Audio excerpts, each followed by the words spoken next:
કાહેલા કેવી રીતે તમારી બધાની ભીમ અગિયાર તો જય દ્વારકાધીશ. આપણે પબ્લિક હવારમાં જાગી ગઈ, કેમ કે હવારમાં જાગવું જ પડે, નકર આપણને જબરદસ્તી જગાડવામાં આવે. કાલ રાતે વરસાદ આવ્યો એટલે વાતાવરણ છે એકદમ જોરદાર, પણ તમે બધા કમેન્ટમાં લખી નાખો જય મેલડીમાં. હવારમાં નાઈ ધોઈને મસ્ત તૈયાર, હું તંબુરા વાળતો તો બોકડા જેવા, ઈ પાછું ભીમ અગિયાર છે નાઈટ ડ્રેસ ચડાવ્યો. એટલે પછી ભોળાનાથના દર્શન કર્યા, બેલ વગાડ્યો ને આપણે ભાગ્યા પાલીતાણા, કેમ કે વાળ કપાવાના હતા. ક્રિએટર છે યાર, માથે ટોપા જેવું હોય થોડો સારું લાગે. એમ તો 2,500 ફોલોવર છે આપડા.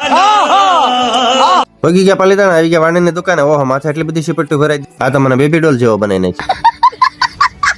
વાહ, ખરેખર મસ્ત મજાના વાળ કાપ્યા. હું વહી આવજો ભાઈબંધની દુકાને તમારે કપાવો હોય તો. વાળ કપાવીને ભાગ્યા ઘરે આવીને બેસી ગયા ભીમ અગિયારસ કરવા. ભીમ અગિયારસ છે, ભીમની જેમ ખાવું પડે ને.